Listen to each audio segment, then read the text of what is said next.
So I'm going to try a new format here. We're going to ask you some rapid fire questions, if that's okay. Cool. What's been your best business decision to date? To shut down our services business and just focus on Tumblr, I think. Yeah. So originally you were sort of providing services to other. Yep, we were a web development shop, and I thought I had totally beat the system because I had this profitable little consulting business that was going to get all of this new business through this public tool that we were building. I see. Everybody told me it was impossible, and I thought, you know, we can be smarter than 37 Signals. We can keep our services business going, and it is impossible. What's the worst business decision you ever made? There have been so many. I don't know. A specific worst comes to mind. Okay. Yeah. Which part of your job is the most difficult? Anything that involves. I gotta think about that one for one sec. Well, like managing people? You know, Yeah. What do you love doing? You love the product side? You love managing the people? Do you recruiting? I think it's always people, and I don't think it's ever that dealing with people is so hard. I think that showing up and being a good leader for people is incredibly hard. Yeah. At least I find it incredibly hard for me. It's nothing I ever really intended to do, and now that I'm in this position and have this extraordinary team, I just feel like I owe them so much.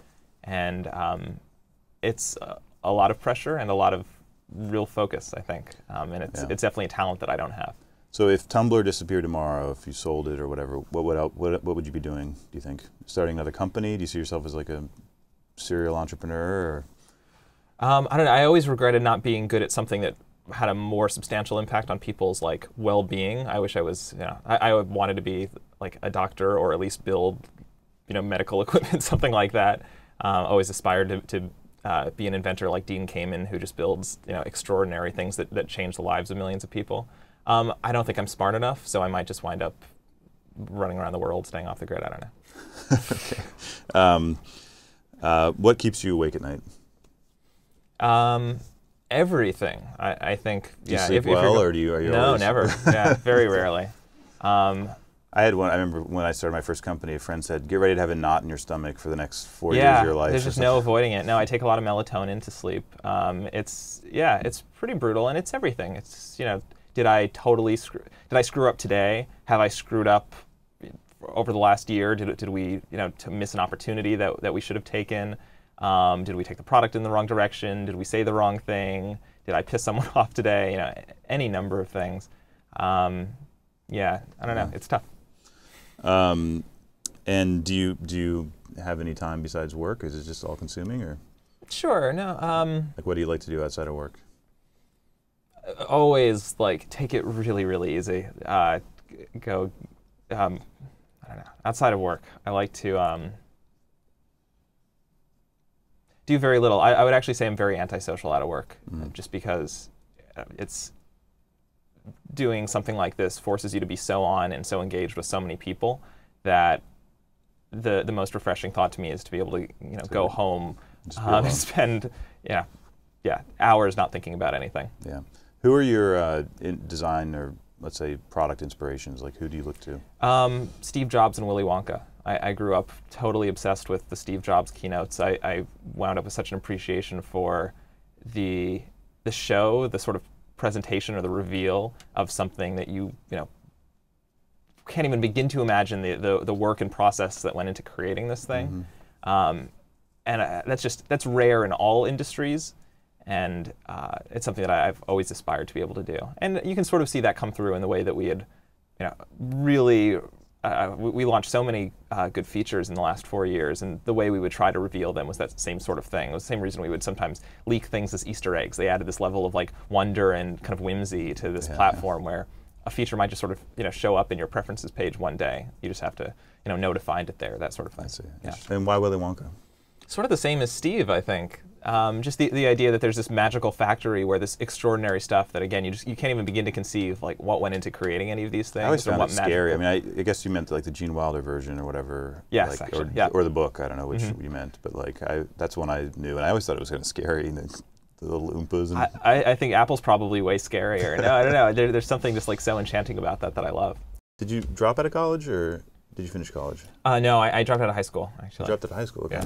How do you feel about, like, so Peter Thiel runs around telling people that he's going to pay them to drop out of college. Like, where do you stand on that? I think that's going to be the biggest recruiting advantage ever. It's something I really, when we're at Google scale, that's going to be our leverage, where Google is only picking up these PhD guys who've been in college for 6 to 8 years. I want to grab 16-year-olds that are going to be brilliant and help them get there, and hopefully build a team of incredibly... What about them missing out on reading Kant and blah blah blah and all these things they would do in college, and you don't think that's like something they... There's still time. Okay, so you don't feel like there's any value in formal education? I mean, I think the bigger problem is that there's really not very... This isn't entirely true, but a lot of people are going through comp sci degrees that don't help them become particularly good engineers. That's not universally true, but it's generally true. Yeah. College isn't making very good engineers, and that's what this industry needs more than anything, is more great engineers. Yeah. You think it needs it more than great product people? I mean, I feel like that's like great user experience, people that understand the web and design is really the scarce resource. I think great product people, I don't think you're making any more great product people. Maybe if we can lead this generation to appreciate product more, we'll have a few more product people.